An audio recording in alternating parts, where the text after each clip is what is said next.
Hey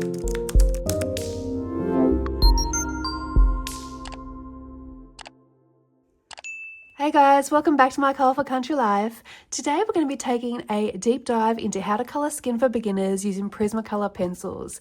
This video will be all about colour placements when colouring skin tones, and I'm going to be demonstrating my technique in one of Hannah Carzon's beautiful books here, Seasons, and using colour combinations from my very own skin tone video series. If you'd like more details on skin tone colour combinations, I do have a couple of videos dedicated to that. One with Prismacolor pencils, the other with Polychromos pencils, and one coming to the channel very soon for Black Widow pencils. And there will be more to come as we are going through our colour combination series, but they're the two currently up, the third one on their way, and we still have yet to choose the next pencil brand that we're going to be doing colour combinations for on the channel. So I will link those videos down below if you're interested in checking out more skin tone combinations, and be sure to check out those videos. Now, if you don't have those pencil brands, you can use my coloured pencil conversion chart, which I have out here. I will also link this down below too, so you can convert the Prismacolor pencils that I'm using today to a brand that you currently own. And in my chart we have the Prismacolors, Polychromos, Luminance, Black Widows, Castle Arts, Arteza, Brut Funa Square, Brut Funa Round, Crayola, Artex, Chromaflow and a Holbein. My chart is out at the moment because I am in the process of adding in the Colours and also adding in the Castle Art Harmonious. So I'm in the colour swatching process at the moment to match up our colours. So I have this out on my desk. Now, colour placements. So one of the most important things to consider when colouring skin is understanding where to place your colours. So that means thinking about your light source, shadows, contours, highlights. I may also briefly touch on underpainting today, but if you want a more in-depth look at underpainting, it is covered in my Prismacolor skin tone combination video, which will be linked down below. We won't be doing any underpainting today though. This is a beginner-friendly tutorial, so it should be nice and basic and easy to follow. And the page I'm going to be using for today's demonstration is this portrait page here from Seasons.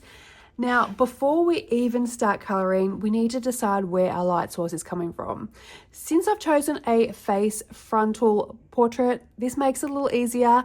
The light source could be coming from anywhere, basically, our choice. So it could be coming from above, from either side, or even coming up from below. But in this case, today I'm going to be working with a soft overhead light.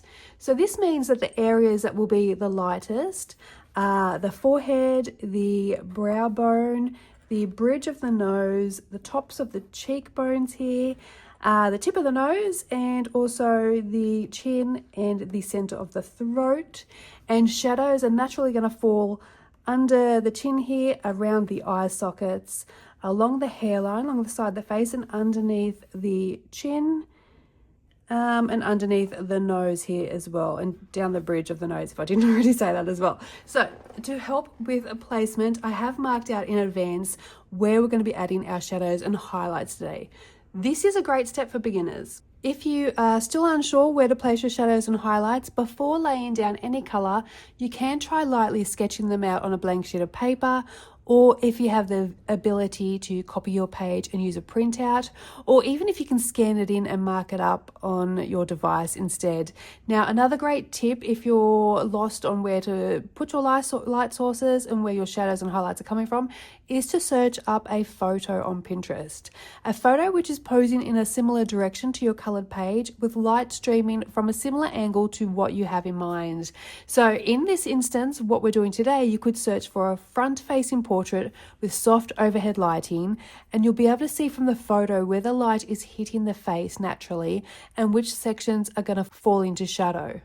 Another tip for beginners is grayscale colouring books. They can be your best friend. They are like a cheat sheet when it comes to adding in shadows and highlights, because the artist has already done all the hard work for us and shaded those areas. So if we look at this page here, which is First Snow from Wildflower Folk by Christine Karen, you can see here where the shadows are falling.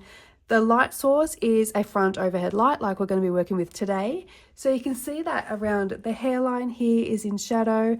So are the hollows of the eyes, the sides of the nose bridge here, under the tip, under the nose, under the lip, and under the chin here. The light is hitting her forehead, her cheekbones, her brow bones, the bridge of her nose, the center of her chin, and the center of her throat. Okay, so back to the worksheet. You can see I have placed the coloured pencil names and numbers down both sides of the page for the colour combinations we're going to be using today. And I've just used different coloured arrows to point out the areas in the face where we're going to be adding these pencils. Now, this colour combination is the first combo from my skin tone worksheet, which I will just grab. And I might just have to zoom it out for a moment just so we can... Oh, is it all going to fit? Okay, actually, we can fit like this. So these are my Prismacolor skin tone combinations. These are the beginner ones and these are the more advanced. So the more advanced has the underpainting here, which you can see with the purples, the blues, the reds. We've got the lavenders, those sort of different colors, but we're not going to get into that today. We're just looking at this sheet here. And you can see on this sheet that each of the combinations I've given you all have 5 different colored pencils. This one here is the one we're working with today. I'll just grab those sheets. So we're working with this one today here. And yeah, like I said, they're all 5 pencil color combos. So you can actually replace the pencil names and numbers here and follow the same technique with any of these combos. So for example, what I mean is we've got chestnut, burnt ochre, nectar, peach, and light peach. That's this combination here. Change the chestnut to dark umber, change that to chestnut, and then so forth. So you're going to place any of these colors in the same area that we're placing these colors. Did that make sense? You can basically create any of these 6 skin tones by following the same technique. So where we're going to put our light peach today, you would put your beige. Where we're going to put our peach, you'd put your mineral orange. Where we put our nectar, you put pumpkin orange. Where we're going to put our burnt ochre, put your terracotta. Where we put our chestnut, put your dark umber. Yeah? I hope that makes some sense. So we can create any of those 6 color combos using today's technique.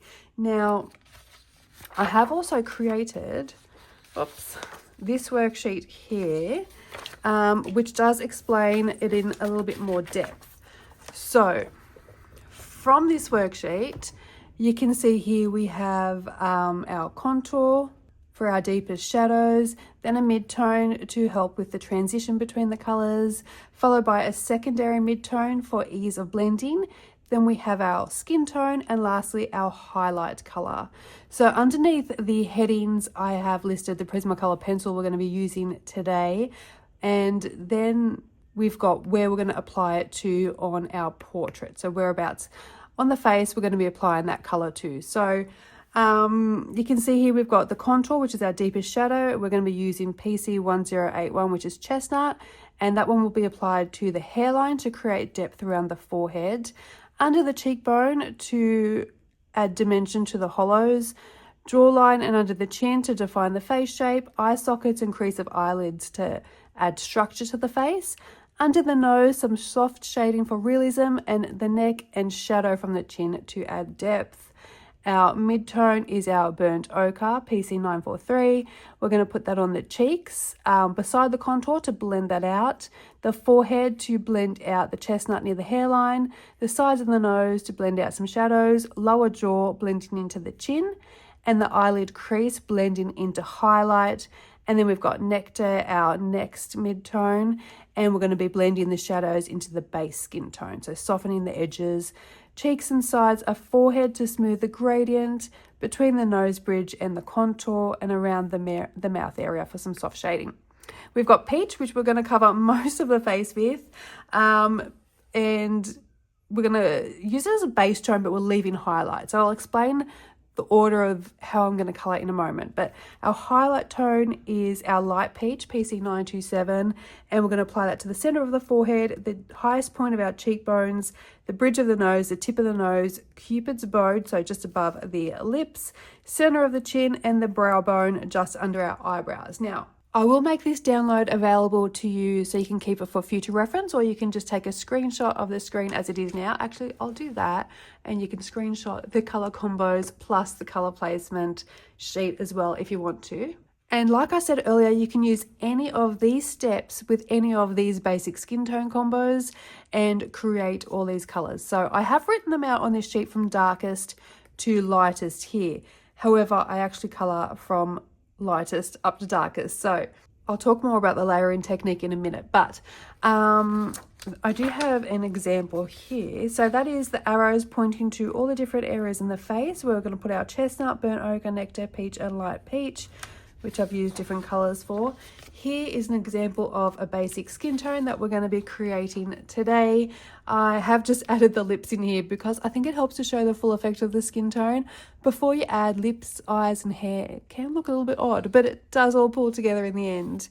And I've also got this sheet here where I have marked out just like where the arrows are. I've just put little pencil marks where we've got like highlights here, highlight there, highlight, highlight, highlight. And we've got our darkest shadows down the corners. I should fill that in with some like acrylic marker so you can get a better view of what that looks like. But now we know where our light source is going to be. Let me just move this out of the way. Back to our book here. So like I mentioned earlier, we're going to be using a soft overhead light as our light source. You can also, if you can't find a photo that suits the light source that you're going for or the angle that you're going for, try taking a photo of your own face with yourself in that light source and in that pose. And that can give you a bit of an idea as well. That can help out with where to place highlights and shadows if you're still struggling. Now, we did also talk about where our shadows and highlights will fall based on that light source, which in case you have forgotten, the lightest areas will be our forehead here. She does have this headpiece, which is in the way a little bit, which a lot of Hannah Carl's portraits do have, but our light source will be in the forehead, the bridge of the nose, tops of the cheeks, tops of the chin, the middle of the throat and the brow bone. Shadows are going to fall naturally under the lip here, under the chin, under the nose, under the tip of the nose as well, around the eye sockets and along the hairline and sides of the face too. I did search through all of my Hannah books trying to find the best front-facing portrait with as little details obstructing the face as possible. A lot of the portraits do have like stars and stuff on their skin tone or jewels. I did think that would have been a great option, but I have already coloured it. So if you want to follow along and you've already coloured this page that I'm using for the demonstration, you can follow along with that page here if you haven't coloured it already, or any front-facing portraits will help you. There was another option that I was looking at in spirit animals too, but I think the face was a little bit smaller if I remember correctly, but it would still work well. So just find any sort of front-facing portraits in one of your Hannah Carl's books without so much detail on the face, and hopefully without too much of the face being obstructed by any objects. And you can follow along that way. So I'm going to start colouring her skin now and talk you through these steps as we go. These are my base colours, and if at any time you think your skin is too warm or too cool, you can also balance that out by adding additional colours. Now this is also mentioned in my Prismacolor skin tone combination video, and I do list different pencils that you can use to counteract whether it's too cool or too warm, the different pencil numbers you can use to counteract that. That's in that video. But let's start colouring and we can talk about all of that at the end. The colours I'm using today from lightest to darkest are PC 927 Light Peach, PC 939 Peach, PC 1092 Nectar, PC 943 Burnt Ochre, and PC 1081, which is Chestnut. And I prefer a nice sharp point on my pencils when I'm colouring skin tone, so I am keeping my dial 133 on hand in case I need to resharpen my pencils as we colour. Now we'll start with a base layer. I like to use the lightest colour in my skin tone combination first, covering the entire face with a soft, even layer. This is technically our highlight colour, but I'm starting by putting it everywhere. So for this, we're using PC 927 Light Peach, and I am heavy-handed, so to do it in light layers, I lay my pencil almost on its side and hold it further back on the barrel, which helps me to loosen the death grip that I do normally have on my pencils. For a more advanced and realistic look, I do like to use a method called underpainting, and this means using a different color like a peach, a blue, a lavender, even a red to create more depth underneath the skin tones. It's a great technique and it's really effective, especially for realism, but we won't be underpainting today. We are just sticking to the basics. So I tend to do 2 layers with my color combinations when I'm coloring skin tones. The first layer I color from light to dark, and this is all about applying a soft layer to work out your color placement. So lightly marking out your shadows and your highlight areas. And then the second layer I do dark to light, and this is where I will start applying heavier pressure and burnishing my page. However, you can add as many layers as you need to work with your personal coloring technique. Just place your colors in the same areas and you can continue to layer and build up the colors as you need. Some firmer pencils may need more layers than others. And I am impatient, so I do like to get it done in 2, but feel free to use as many layers as you do need. If you are doing more than 2 layers, for each additional layer, I would start from the shadow areas and work through the colors down to the highlight color for each of your extra layers.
Now this layer is very light, so it can be hard to see.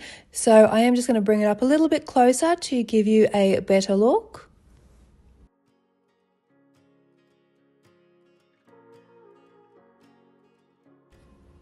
Here I'm just adding a bulldog clip to keep the page flat while we continue to work on her skin.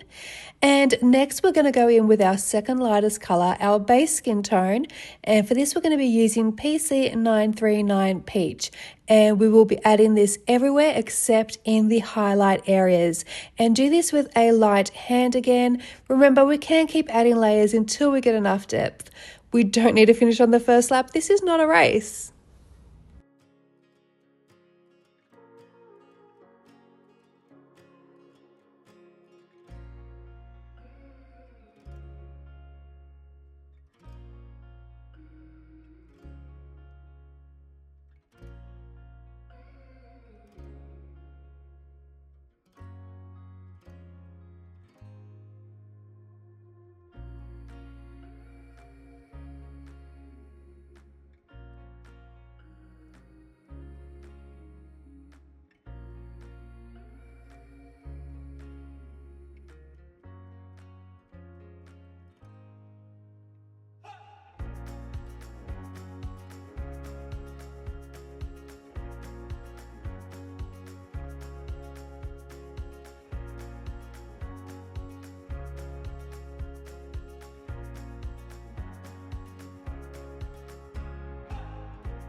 You can see I'm starting to mark out her nose, adding some structure to her face. I'm starting from the beginning of her brows and lightly bringing the colour down the edges of her nose until it joins up with the edge of the nostril. And then I'm bringing it around the tip so we can start to build up the shadows beneath it and carve out the highlight on the tip of the nose itself.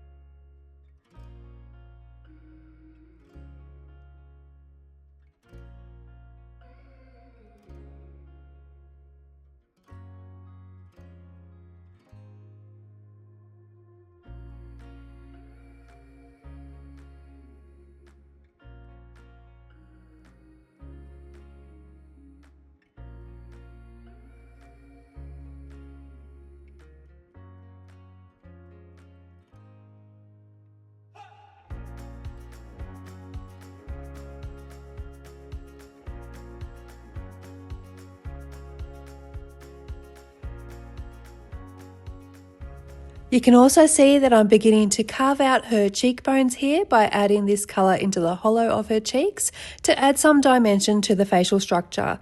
Think of it as a line from the middle of the ear down to the edge of the lips. However, we are adding soft shadows to create depth. We don't want to create an actual line.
Next, we're going to start layering in our shadows using our two mid-tone colours, which is PC1092 Nectar, followed by PC943 Burnt Ochre. And this is where our contours are going to start to take shape along the sides of the nose, under the cheekbones, along the jawline. And when I'm colouring, I'm still using light pressure and circular motions to keep the blending nice and smooth. You'll notice when I'm colouring the larger open spaces, I am using more of an elongated oval shape to get the smooth blend instead of the small circular motions. And if you do want to know more about my personal blending technique, I do have a blending for beginners video, which I will tag below in the description box. And also remember, skin is soft, so we don't want harsh lines. So try to use your soft, light layers, and you can add as many layers as you need to, and that will keep it a nice, smooth blend. And when I'm adding in the nectar, I am following the same areas where I placed the peach colour, but I'm not extending it out quite as far as the peach, so therefore the peach is still visible. And then I'm going to do the same with the burnt ochre, ensuring that the nectar is still visible.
And as we finish with these two mid-tone colors, you can see the shadow areas are becoming more defined. And now it's time to deepen our shadows with our deepest shade, which is PC1081 Chestnut. And feel free to apply this lightly because you can gradually build it up. And if you ever do feel like the transition between colors isn't smooth, go back in with your mid-tone and gently blend over the edges to soften them out. It's at this point where I'm going to up my pressure, as I want this to be the start of my last layer. So we're finishing the first layer, but we're also starting the last layer at the same time because we're going to go from dark to light now. So I am going to use my usual blending technique of firm pressure, which tapers off and then overlaps the light area with my next pencil. And if you don't know the technique I'm talking about, like I mentioned before, there is an in-depth video on how to blend for beginners up on my channel, and I will link that down below for you. As you can see, I'm following the placement of the mid-tones while still leaving the burnt ochre visible. I'm also making sure the edges of my shadow color is soft still so we don't end up with any harsh lines. Once we've finished with our darkest shadow tone, our chestnut, we're going to go back over the first layer with our pencils from darkest to lightest. Now, like I did mention earlier, this will be my last layer. However, feel free to add in as many layers as you need using soft pressure until you feel comfortable to burnish. Now, I personally recommend that all layers, other than the first, start from dark to light. Now this helps get a nice smooth blend. The first layer, it's all about color placements, working out how much pencil to lay down, how far you want your shadows and your contours to come out into the facial features, where you want your highlights to be placed, and it is easier to go from light to dark as you can always add in more color where needed, but it's much harder to take it away. Now, if your preference is to work from light to dark for all of the layers, that's fine too. Whatever works best for your personal coloring style. But if you are just starting out with skin tones, maybe try it my way first and see if it works for you.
Now our first layer is complete and it looks very interesting indeed, but trust the process, it will all come together in the end. Now, once we're happy with the shadow placements, we can start going back in with our color combination to complete our second layer. And first up, we're going in with our burnt ochre. We're going to go over the chestnut and extending it into the area where we first laid down the burnt ochre. So basically over where we first laid it down, which includes going over the chestnut area and extending it out. And it's at this point you can tweak your color placements if you need to. Maybe you haven't added enough shading in the contours of the face, or maybe you've added too much. This is where you can fix that. But if you're happy with it, then continue going, and we're going to then use our nectar for blending to create a smooth gradient. When it comes to the nose area, ensure you are blending those darker colors out towards the cheeks and also towards the bridge of the nose. So it's going to soften the lines down the side of the nose. We don't want any harsh lines there. Then go back in with peach and go over the entire face except for your highlight areas. Leave them because then we're going to go in with our light peach all over the entire face, including those highlight areas, and this is where we're going to burnish.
And it is at this point where you can look at your portrait and decide if it's too warm or too cool and the color needs to be adjusted. To make this warmer, you could add beige, cream, eggshell. To make it even cooler, you could use rosy beige, pink rose, or even grey lavender, which is something I do discuss in my Prismacolor skin combination video. And if you make a mistake and have gone too dark in the highlight areas, a kneaded eraser can help gently lift the colour, and then you can go back in either with your lightest colour from your colour combination or add a white or a cream pencil to gently blend the highlight area again. Also, skin in reality does have texture, so you can leave your picture unburnished if you prefer, and that will add to the textured effect.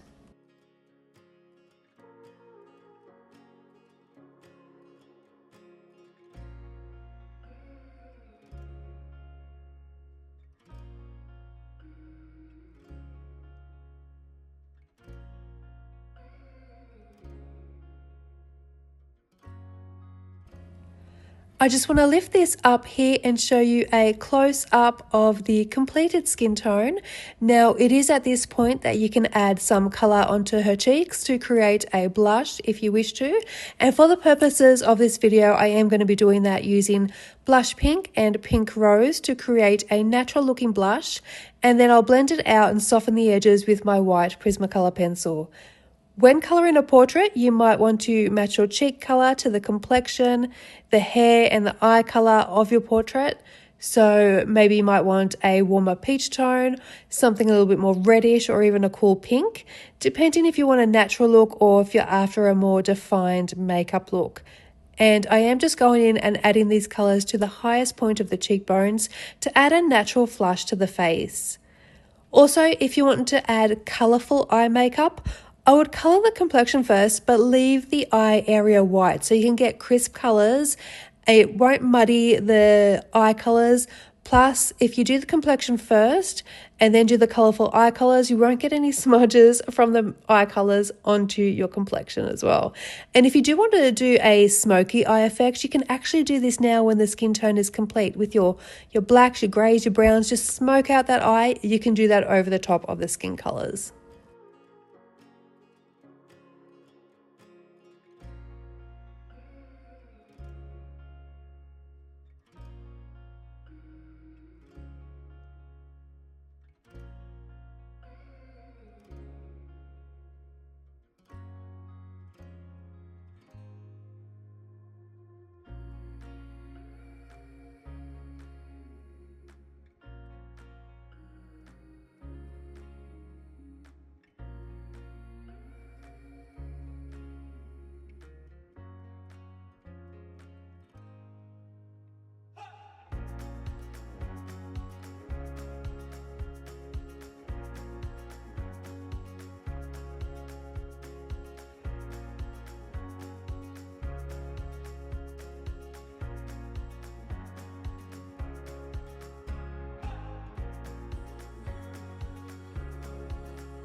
So there you have it, guys, a simple step-by-step approach to colouring skin, which is perfect for beginners. Now remember, practice makes progress, so don't be afraid to experiment. Don't be afraid to add more colour and depth to your skin tones. Check out my skin combination videos for more basic skin combination ideas, as well as more advanced combinations too, with the inclusions of underpainting. And all of the worksheets from today, along with all of the videos I have mentioned, will be linked down below in the description box. And if you did enjoy this video, please think about giving it a thumbs up and subscribing to the channel if you haven't already, so you can see more colouring tutorials. Also, if there is something else you are struggling with that you'd like me to cover on the channel, a tutorial or a how-to video, let me know in the comments and I'll see what I can do for you. In the meantime, happy colouring, and I'll see you in the next video. Bye for now.